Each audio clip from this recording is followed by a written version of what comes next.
ठीक है. So chapter 1, that is living world. The topics that we are going to cover today: what is life, the criteria to decide whether something is living or non-living,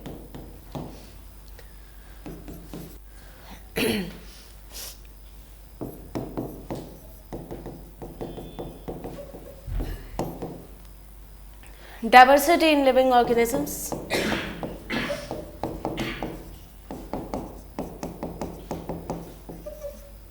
classification, ठीक है, need for the classification,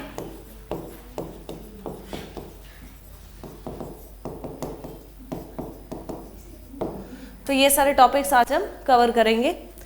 तो start करते हैं. That is, देखो इस chapter से questions कम आएंगे, ठीक है, छोटा चैप्टर है काफ़ी, ठीक है, लेकिन ईच क्वेश्चन हैज़ 4 marks.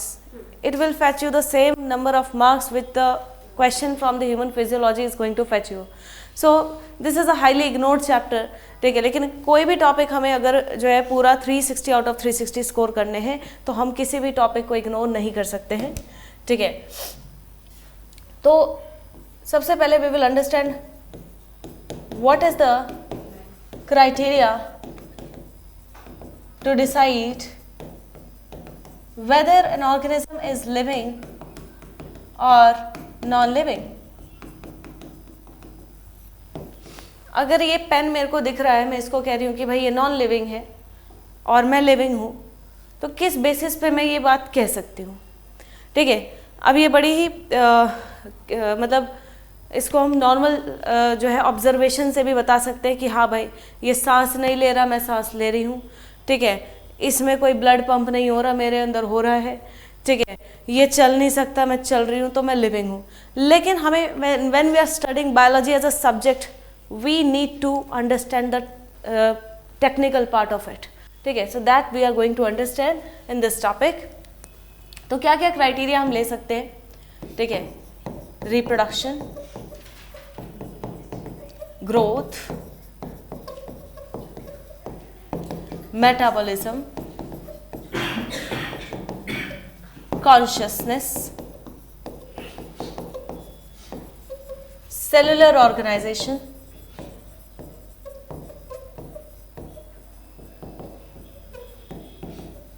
है ना. किसी भी ऑर्गेनिज्म को लिविंग या नॉन लिविंग बताने के लिए ये सभी क्राइटेरिया का इस्तेमाल किया जा सकता है, लेकिन we have to choose the best out of these criteria, ठीक है. कि इसमें से सबसे बढ़िया क्राइटेरिया क्या है कि जिससे मैं कि 100% ही कह सकती हूँ कि ये चीज नॉन लिविंग है और ये लिविंग है. तो स्टार्ट करते हैं सबसे पहले ग्रोथ से.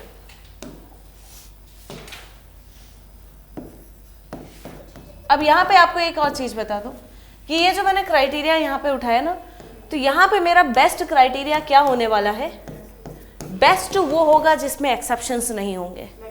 There will be no exceptions to it. Okay, so let's see.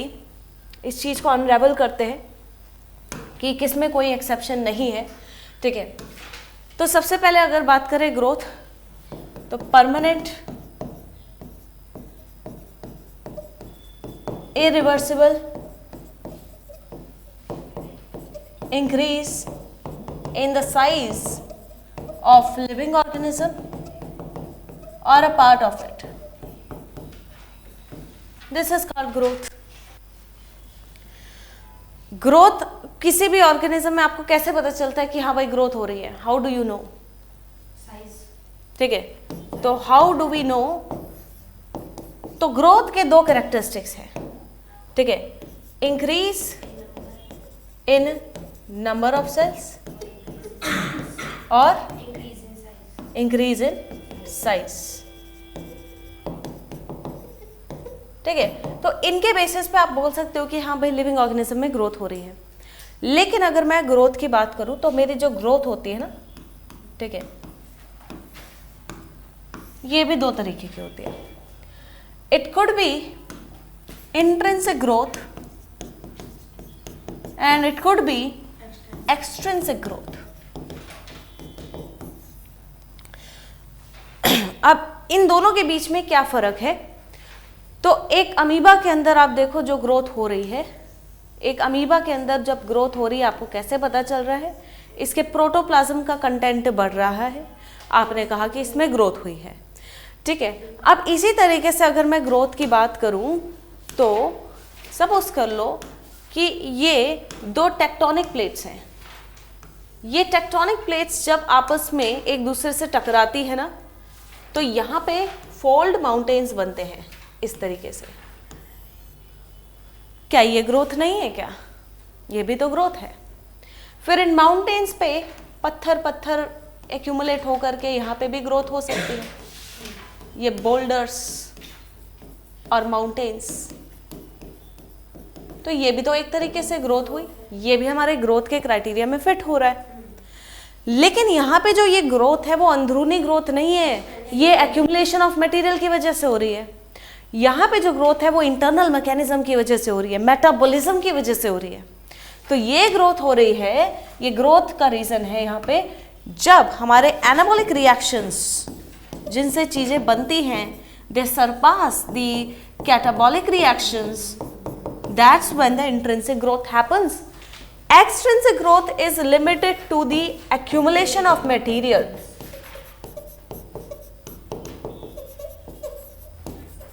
तो बाहर से मटेरियल एक्यूमुलेट कर रहा है, यहाँ पे अंदरूनी ग्रोथ नहीं हो रही है.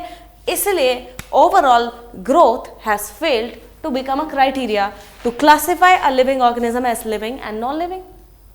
क्योंकि ग्रोथ में ये भी आ गया, एक्सेप्शन आ गई. ठीक है. So now since we have an exception,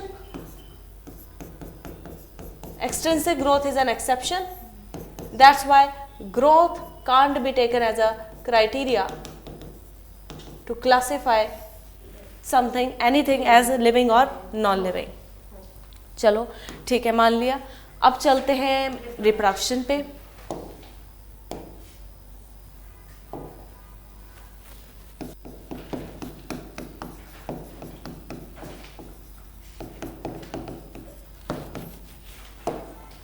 Reproduction. Break the word into two parts. Re means again. Production means कुछ बनाना, to produce. तो when a living organism, any living organism produce an organism similar to itself, that is called reproduction. Okay. So, कोई भी non living organism क्या ये अपने जैसा खुद का एक माइक बना सकता है? नहीं बना सकता रिप्रोड्यूस करके. तो इसको मैं डेड बोल सकती हूँ, इसको मैं नॉन लिविंग बोल सकती हूँ, लेकिन तब भी मैं इसको एज अ क्राइटेरिया नहीं लेके चलती हूँ. क्या रीज़न हो सकता है इसका? Let's understand. So do we know this fact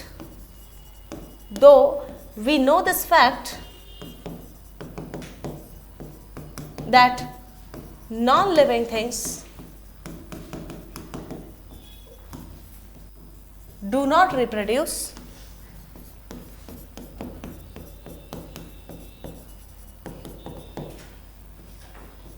still reproduction is not a criteria. What could be the possible reasons? So let me tell you, there are certain organisms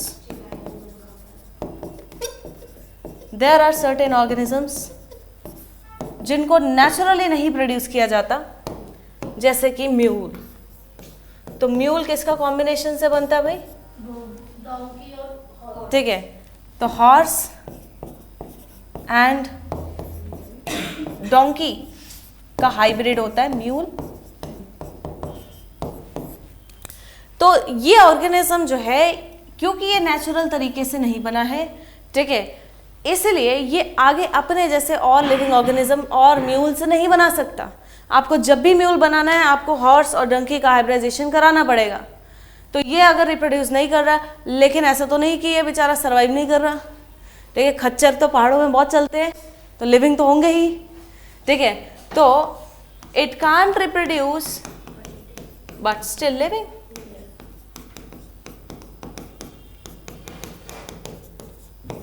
तो ये तो क्राइटेरिया गलत हो गया फिर। अब बहुत से इनफर्टाइल कपल्स हैं भाई, तो इनफर्टाइल कपल्स किड्स नहीं प्रोड्यूस कर सकते हैं, इसका मतलब ये तो नहीं है कि वो नॉन लिविंग है।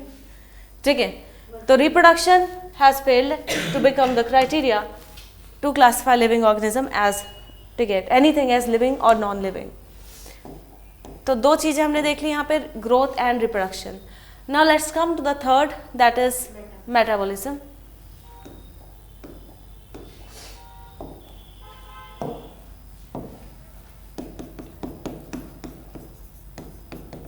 क्या होता है मेटाबॉलिज्म? आपके पूरी बॉडी में एक सेल में ही एक दिन में हजारों रिएक्शंस चलते हैं।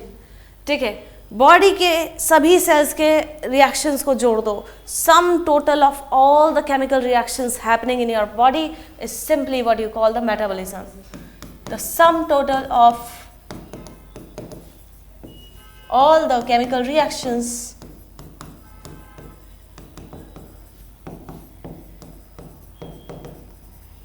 in the body is called metabolism.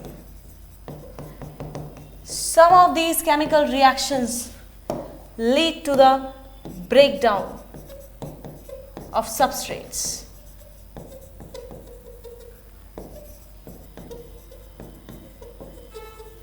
Some of these chemical reactions lead to production. When it leads to the breakdown of substrate, these are called catabolic reactions. ठीक है, जैसे कि अगर ग्लूकोज पायरुविक एसिड में टूट रहा है, वो कैटाबोलिक रिएक्शन है। Lead to the production, these are called anabolic reactions. तो बॉडी में दोनों ही तरीके के रिएक्शंस चल रहे हैं। अब मेटाबॉलिज्म को देखो, एनसीईआरटी में क्या लिखा है मेटाबॉलिज्म के बारे में, क्या इसको डिफाइनिंग कैरेक्टरिस्टिक लिया गया है लिविंग ऑर्गेनिज्म का?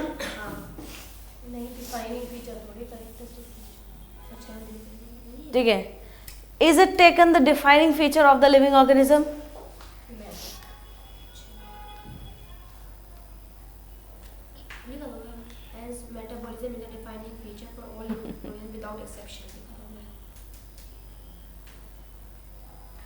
ठीक है, तो yes it is the defining feature भाई, विदाउट एक्सेप्शन। ठीक है, हर एक लिविंग ऑर्गेनिज्म जो लिविंग है वो मेटाबॉलिज्म के कारण ही तो लिविंग है। जब रिएक्शन ही नहीं होगी बॉडी में तो लिविंग कैसे होगा? ठीक है, तो इफ एनी ऑर्गेनिज्म, तो ये बहुत ही छोटी छोटी चीजों पे ध्यान दे रहा है, इज लिविंग, तो it is living because of metabolism.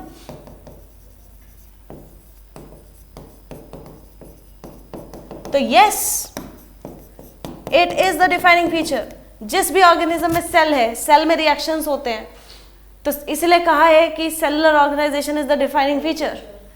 ठीक है, so yes it is the defining feature of the living organism without exception.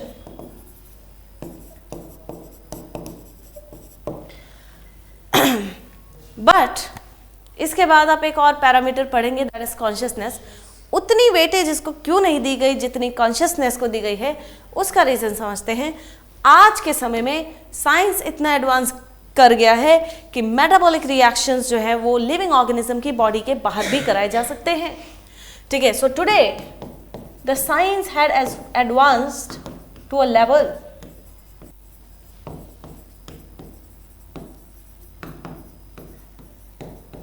that metabolic reactions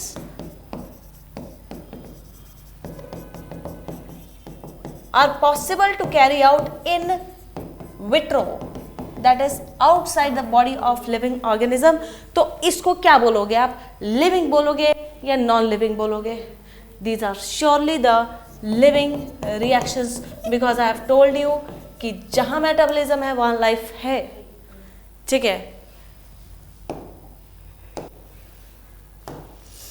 but still इसको एक डिफाइनिंग प्रॉपर्टी नहीं कहा गया लिविंग ऑर्गेनिज्म, डिफाइनिंग फीचर कहा गया, प्रॉपर्टी नहीं कहा गया। ठीक है, तो हर चीज का कोई ना कोई रीजन होगा। तो let us understand consciousness. What is consciousness?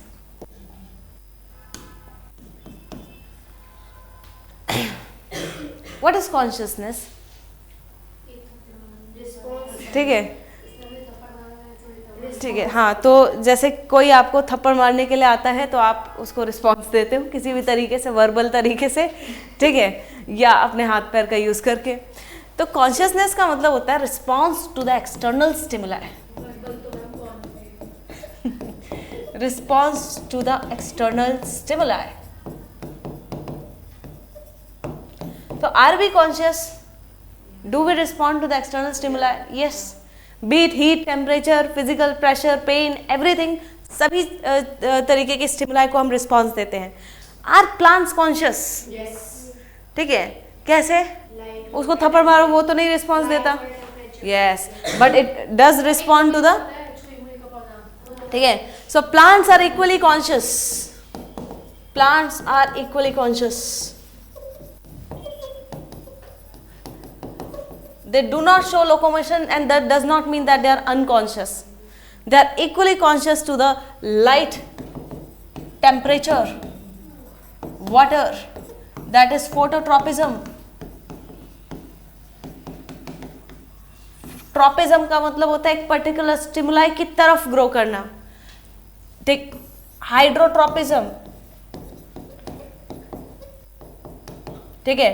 Nastic movements in the plant, nastic movements, nastic movements होती हैं जिसमें देखो ट्रॉपिक मूवमेंट्स में तो होता है कि पौधा ऐसे बेंड हो गया, ठीक है। नेस्टिक मूवमेंट्स में there is a displacement involved, ठीक है, like mimosa pudica, touch me not plant, touch me not plant. इसके करीब जैसे ही आप जाते हो क्या करता है, अपनी लीव्स को इस तरीके से कर्ल कर लेता है अपने आप को बचाने के लिए। तो इसका मतलब तो भाई प्लांट्स भी कॉन्शियस हैं। अब क्या इसकी कोई एक्सेप्शन है? Is there any exception?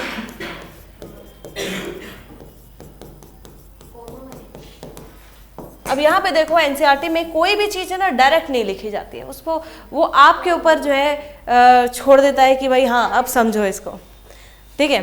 तो एनसीईआरटी में कहा गया एक बात कि अगर एक पेशेंट कोमा में है, ठीक है, तो क्या हम उसको डेड क्यों नहीं डिक्लेयर कर देते? आप ये बताओ, पहले एक सिंपल से क्वेश्चन का आंसर करो कि कोमा में जाने का मतलब क्या है, ठीक है। जो कोमा में चला गया वो बेसिकली आपकी तरह चीज़ों को रिस्पॉन्ड नहीं कर पा रहा है ना, ठीक है। उसको आप गाली दे दो, ठीक है, वो थप्पड़ मार दो, कुछ नहीं करेगा, तो वो तो रिस्पॉन्ड नहीं कर रहा है एक्सटर्नल स्टिमुलाई को, तो उसको डेड क्यों नहीं डिक्लेयर कर देते फिर? यस, ठीक है, उसकी हार्ट बीट चल रही है, जब तक बॉडी के सिस्टम्स काम करना नहीं बंद कर देते इंसान को डेड नहीं डिक्लेयर करते हैं, ठीक है। तो इट सिंपली मीन्स, ठीक है, कि he is not responding to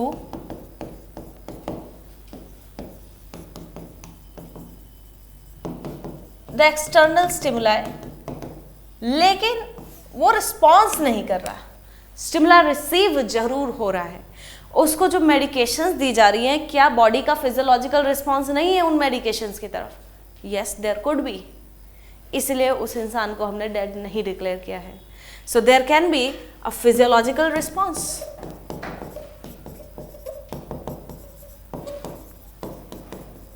to the medications, ठीक है। There is cardiovascular system that is functioning, ठीक है, सांस चल रही है भाई, इसलिए वाइटल्स चेक किए जाते हैं, ठीक है, कि as long as vitals are functioning the person is alive, not declared dead, ठीक है। तो कॉन्शियसनेस को इसलिए कहा गया है दैट इज द कैरेक्टरिस्टिक या डिफाइनिंग फीचर नहीं, property of the living organism. तो आपने देख लिया सबसे ज्यादा वेटेज किसको दी गई है। अब शब्दों पे जब आप पढ़ोगे इसको दोबारा से, now you will be able to distinguish कि डिफाइनिंग प्रॉपर्टी क्या है, डिफाइनिंग फीचर क्या है। मेटाबॉलिज्म को सिर्फ डिफाइनिंग फीचर कहा गया है और इसको डिफाइनिंग प्रॉपर्टी कहा गया है। दैट्स हाउ यू, ठीक है, take out the crux from this entire content. अब डिफाइन करते हैं लिविंग को।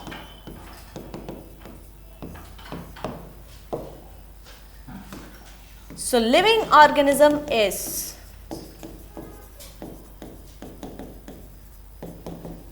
सेल्फ रेप्लिकेटिंग, ये पूरा कंक्लूजन है जो अभी तक हमने पढ़ा। Sum up, living organism is self replicating, self regulating, self evolving, interactive system, capable of responding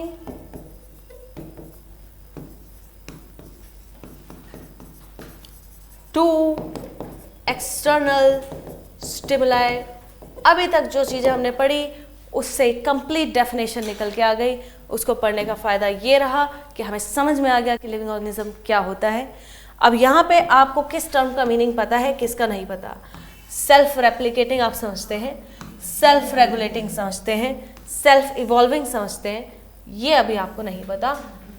capable of responding to the external stimuli आपने अभी समझा, लेकिन इस इंटरैक्टिव वर्ड का यहाँ पे क्या मतलब है उसको समझते हैं। क्यों यहाँ पे एक डेफिनेशन में हर एक वर्ड डालना ज़रूरी क्यों होता है। जो एकेडमिक के पेपर हम देते हैं उसमें क्या होता है, एक आधा वर्ड मिस हो जाता तो नंबर काट लेती है टीचर, तो वहाँ हम बोलते हैं कि एक ही तो वर्ड मिस हुआ है, बट बायोलॉजी में टर्म्स की ही तो इम्पोर्टेंस है। तो यहाँ इंटरैक्टिव सिस्टम का मतलब समझो। आपकी बॉडी में आप कहते हो कि सेल है इसलिए हम लिविंग है, नो, दैट इज इनकरेक्ट। ठीक है, आपके सेल से भी छोटी चीज क्या होती है, बायोमॉलिक्यूल्स। अब आपका सेल बना कैसे, जब बाहर एक मेम्ब्रेन बनी, बायोलिपिड लेयर, इसमें प्रोटीन आ गए तभी तो एक सेल बना। प्रोटोप्लाज्म में प्रोटीन आए, यहाँ जेनेटिक मटेरियल अरेंज हुआ, तब जाके तो एक सेल बना। तो जब तक बायोमॉलिक्यूल्स भाई आपस में इंटरेक्ट नहीं करेंगे तब तक सेल नहीं बनने वाला। तो बायोमॉलिक्यूल्स की आपस में इंटरेक्शन से सेल बन रहा है। उसी तरीके से सेल का ढांचा लाइफ नहीं बनाता। सेल जब तक आपस में इंटरेक्ट नहीं करेंगे ना, टिश्यू नहीं बनाएंगे, तब तक फंक्शनल नहीं होंगे। तो इसके इंटरेक्शन से बने टिश्यू। टिश्यू भी आपस में जब तक इंटरेक्ट नहीं करेंगे ऑर्गन नहीं बनेगा। ऑर्गन जब तक इंटरेक्ट नहीं करेंगे सिस्टम नहीं बनेगा, और सिस्टम जब तक इंटरेक्ट नहीं करेंगे लाइफ नहीं बनेगी। तो it is not the presence of biomolecule, cell, tissue, organ that makes you living, it is the interaction between these, ठीक है, दैट मेक्स यू लिविंग। अब एक एक शब्द आप ध्यान से पढ़ के याद कर सकते हो, ठीक है, कि यहाँ क्वेश्चन क्या करो हमेशा, ये इंटरैक्टिव वर्ड लिखा है तो इसका मीनिंग क्या हो सकता है। Now I have explain you, okay.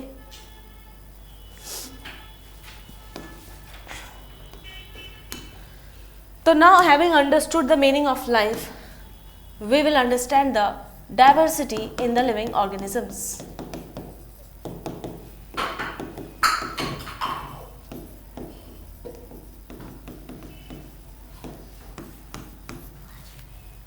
Diversity के बारे में आप इकोलॉजी में भी पढ़ते हैं। How is studying that diversity different from studying this diversity. यहाँ आप डाइवर्सिटी की नीड को समझते हैं, ठीक है। यहाँ आप डाइवर्सिटी के तरीके को समझते हैं कि किस तरीके से जो डाइवर्सिटी है उसको हम समझ सकते हैं, उसको हम पढ़ सकते हैं, कैसे हम क्लासिफिकेशन कर सकते हैं, टैक्सोनॉमी क्या होता है। वहाँ आप डाइवर्सिटी के डिस्ट्रीब्यूशन को समझते हैं, ठीक है, क्योंकि इकोलॉजी का मतलब इंटरेक्शन विद द एनवायरनमेंट। तो there you are understanding the distribution of biodiversity की कहाँ कहाँ कितने ऑर्गेनिजम्स कैसे कैसे पाए जाते हैं। तो लिविंग ऑर्गेनिजम्स की जो डाइवर्सिटी है अभी तक का बेस्ट एस्टिमेट क्या है?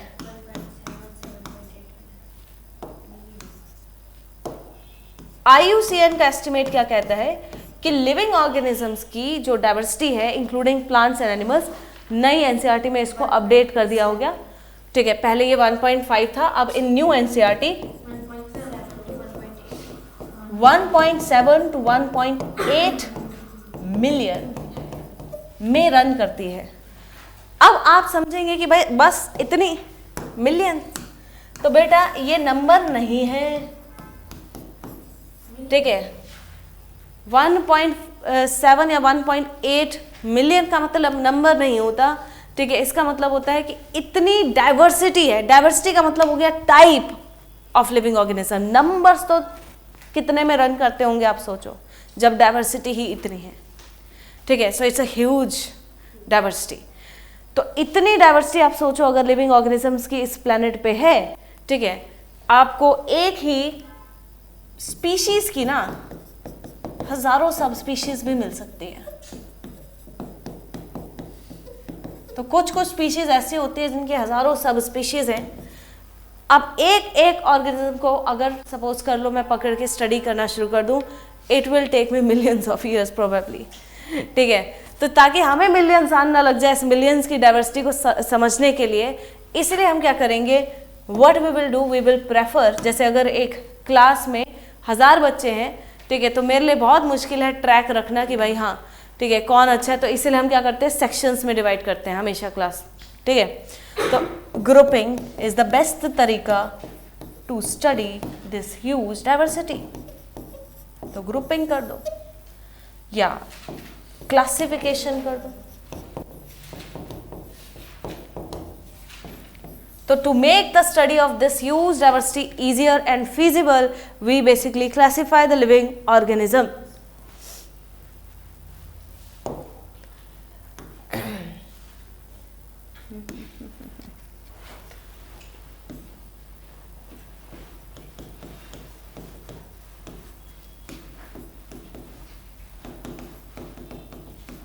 What is the difference between the two? Taxonomy and that is the classification.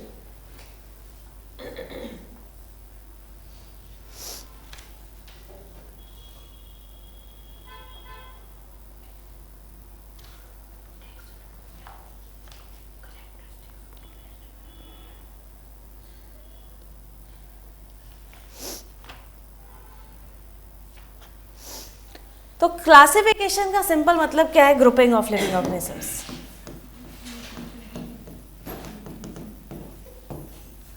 Taxonomy इसके लिए टेक्निकल नाम होता है बस। Taxonomy is the technical name for the classification.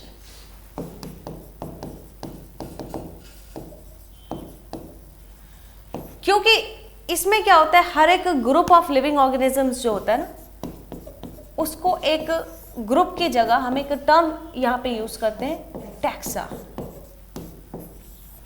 तो ये थोड़ा सा इनफॉर्मल है classification, and this is somewhere technical term, that is taxonomy, ठीक है। साइंस में हमें टेक्निकल टर्म्स यूज करने पसंद होते हैं, ठीक है।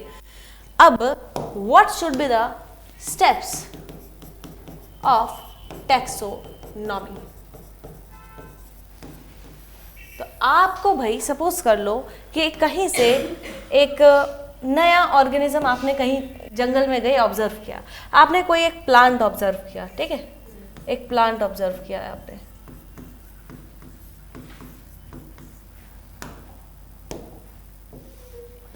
तो यू आर अ रिसर्चर, बड़ा ही यूनिक सा प्लांट आपको कहीं मिला, हमें नहीं पता ये कौन है।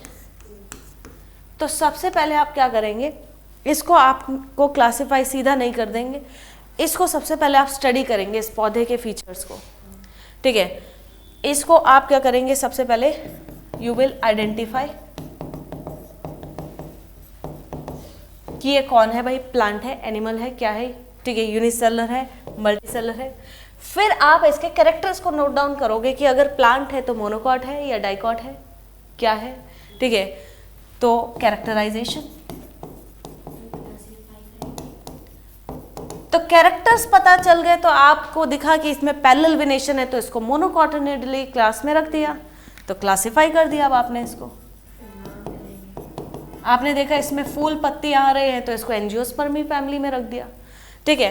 अब फाइनली आप इसका एक नामकरण कर दोगे, nomenclature. So these are the steps that are involve in the taxonomy. तो identification, characterisation, classification and nomenclature, ठीक है। अब बात करते हैं दैट इज नॉमेनक्लेचर की। तो एक ही नाम से हम नॉमेनक्लेचर को समझ लेंगे, सारे रूल्स को। टैक्सा का मतलब होता है ग्रुप, जैसे मैमल्स, ठीक है, टैक्सा है, ठीक है, डॉग्स टैक्सा है। अभी मैं आपको एक क्वेश्चन दूंगी, वहां से आपको एक समझ में आएगा कि टैक्सा क्या है। I will give you a question. अब देखो, नामकरण करना जरूरी क्यों है? हमने देखा आइडेंटिफाई, क्लासिफाई करना क्यों जरूरी है, to make the study of the diversity very easy और एंड फीजिबल। बट नामकरण करना जरूरी क्यों है?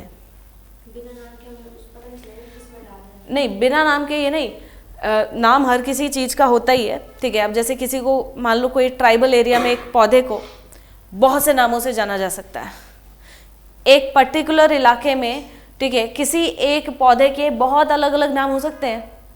अब थ्रू आउट द कंट्री भी अलग अलग नाम हो सकते हैं, फिर थ्रू आउट द वर्ल्ड सोचो कितना कन्फ्यूजन क्रिएट हो जाएगा। तो कितना कन्फ्यूजन क्रिएट हो जाएगा, तो to do away this confusion, इस कन्फ्यूजन को मिटाने के लिए हम क्या करते हैं, एक स्टैंडर्ड नेम लेकर के चलते हैं, और वो स्टैंडर्ड नेम स्टैंडर्ड ऑर्गेनाइजेशंस ही बना सकती हैं, ठीक है। तो कौन सी स्टैंडर्ड ऑर्गेनाइजेशन है? ICZN and ICBN, international code for zoological nomenclature, international code for botanical nomenclature.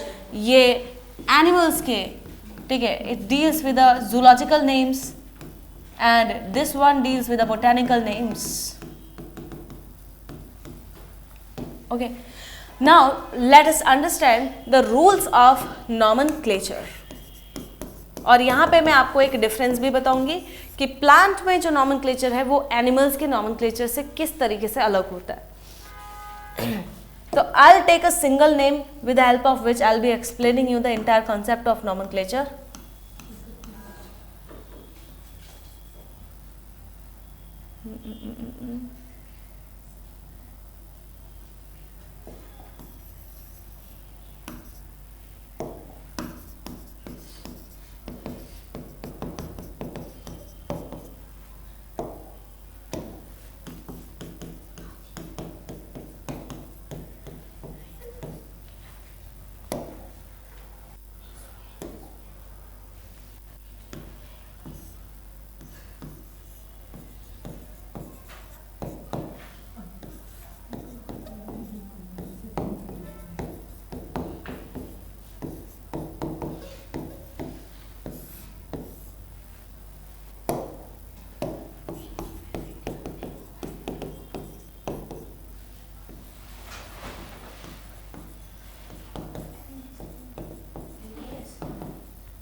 So you understand, अगर नाम आप अपने हाथ से लिख रहे हैं तो सबसे पहले ये जो क्लासिफिकेशन है, ये जो नॉमेनक्लेचर है, this famous nomenclature is called binomial nomenclature and it was given by a great botanist, the father of taxonomy, Carolus Linnaeus। Okay, तो कैरोलस लीनियस ने ये हमारा सिस्टम दिया था बायोलॉजिकल बायोनॉमियल नॉमेनक्लेचर का। सो यहाँ पे बायोनॉमियल वर्ड का मतलब क्या है कि जो भी आप लिविंग ऑर्गेनिज्म का नाम लिख रहे हैं, टेक्निकल नाम, साइंटिफिक नाम लिख रहे हैं, तो इसमें दो चीज़ें आती हैं। सबसे पहला इसका जेनरा और दूसरा स्पीशीज, ठीक है। सो बायोनॉमियल नॉमेनक्लेचर का मतलब genera and species. What is trinomial nomenclature then? Trinomial nomenclature होता है genera, species, sub species, homo sapiens, sapiens. Homo sapiens की भी फर्दर सब स्पीशीज होती है, ठीक है। होमोसेपियंस नियंडरथलिस, ठीक है, वी आर होमोसेपियंस सेपियंस। अब देखो कैसे लिखा हुआ है इस नाम को, यहाँ पे आपको सिंपल सा, इस पे तो मैक्सिमम क्वेश्चंस पूछते हैं, वो एक नाम लिख देंगे उसमें कम ही पूछेंगे। तो जेनरा का नाम हमेशा कैपिटल लेटर से स्टार्ट होता है, always start with a capital letter. Species का नाम हमेशा स्मॉल लेटर से स्टार्ट होता है, ठीक है। और टू बेसिकली गिव दैट, ठीक है, acknowledgement to the scientist as well, scientist का नाम हमेशा कैपिटल से शुरू होता है। अगर अब नाम को हैंड रिटन वे में लिख रहे हैं तो दोनों जेनरा और स्पीशीज को इस तरीके से सेपरेटली अंडरलाइन करेंगे। अगर ये प्रिंटेड है, जैसे बुक में ये प्रिंटेड है, तो इसको इटैलिक्स में लिखा गया है। अब क्वेश्चन आएगा कि इटैलिक्स में क्यों? To indicate its Latin origin, to indicate its Latin origin. तो यहाँ पे जब प्रिंट करेंगे अंडरलाइन करने की कोई ज़रूरत नहीं है, क्योंकि हमने इसके लैटिन ओरिजिन को इटैलिक्स से इंडिकेट कर दिया है, and the name of the scientist. बीच में कोई कॉमा फुल स्टॉप नहीं आता, हमेशा एक कंटिन्यूटी में नाम को लिखा जाता है।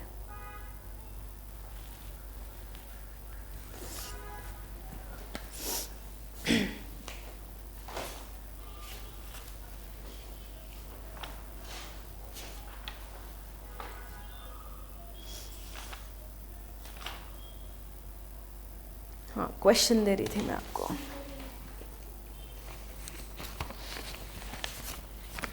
अभी तक पूरी नहीं फटी किताब, ज़्यादा पढ़ाई नहीं की। ज़्यादा फटनी चाहिए भाई।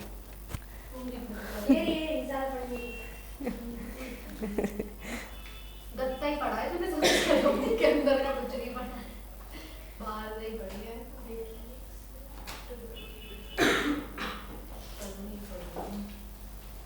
Okay, let's solve a question based upon taxonomy. ये चीज बहुत लोगों को कंफ्यूज करती है।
Yes.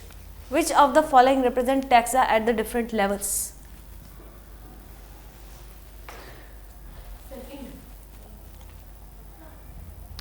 तो सबसे पहले मैं बात बता दूं, ये सभी ग्रुप्स हैं लिविंग ऑर्गेनिज्म के। किसी भी ग्रुप का टेक्निकल नाम होता है टैक्सा।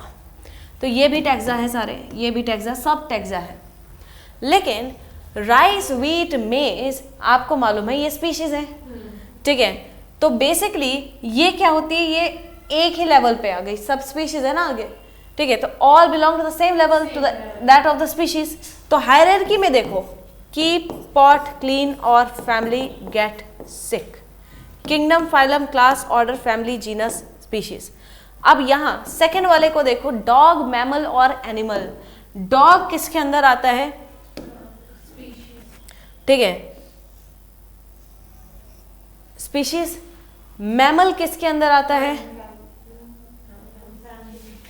क्लास, ठीक है, और किंगडम एनिमेलिया।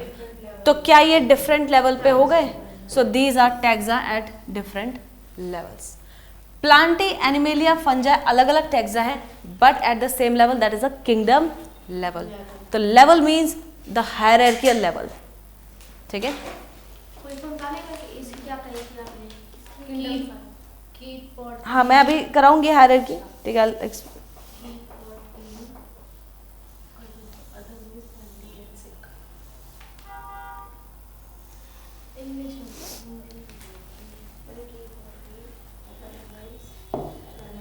ओके, नाउ एक टर्म आता है सिस्टेमैटिक्स।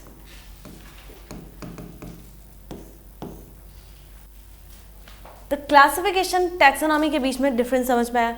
अब टैक्सोनॉमी और सिस्टेमैटिक्स के बीच में क्या डिफरेंस है? तो सिस्टेमैटिक्स जो है that is also again the study of classification of living organisms, but based upon, एक शब्द और लगा दो, based upon phylogenetic relationships।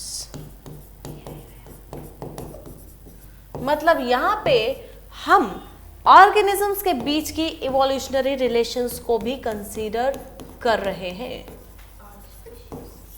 Modern जो क्लासिफिकेशन सिस्टम है that is all about systematics. क्यों? आप सबसे पहले मोनेरा पढ़ते हैं, फिर प्रोटिस्ट पढ़ते हैं, फिर उसके बाद आप फंजाई पढ़ते हैं, फिर प्लांटिया एनिमेलिया पढ़ते हैं। इसी सीक्वेंस में हमेशा डाइवर्सिटी को क्यों पढ़ा जाता है? क्योंकि इवोल्यूशन इसी सीक्वेंस में हुआ है। पहले ऑर्गेनिज्म एक सेल वाला था, फिर एक सेल में न्यूक्लियस भी आ गया, यूनिसेलुलर यूकैरियोटिक ऑर्गेनिज्म बन गया, फिर बहुत सारे सेल बन गए, ठीक है। फिर फर्दर जो है डिफरेंसेस मोड ऑफ न्यूट्रिशन के बेसिस पे है। तो एक सीक्वेंस होता है हमेशा डाइवर्सिटी को पढ़ने का। और ये जब एनिमल किंगडम पढ़ाया था मैंने आपको पूरा सीक्वेंस बताया था कि कैसे डाइवर्सिटी को हमेशा इवोल्यूशन से लिंक करके पढ़ोगे तो ही समझ में आएगी, ठीक है। क्यों? पहले आपको असिलोमेट ऑर्गेनिज्म पढ़ाए जाते हैं, ठीक है। फिर जैसे ऑर्गेनिज्म कॉम्प्लेक्स होता है तो उसके अंदर बॉडी कैविटी आ जाती है, क्योंकि ऑर्गेनिज्म इधर से उधर मूव करने शुरू करते हैं, उनके अंदर ऑर्गन सिस्टम की ज़रूरत है और वो तभी अकोमोडेट हो पाएंगे जब बॉडी में एक स्पेस है, बॉडी कैविटी है। तो सिलोमेट को आप बाद में पढ़ते हैं। तो क्या ये इवोल्यूशनरी रिलेशंस पे बेस्ड है? यस, ठीक है।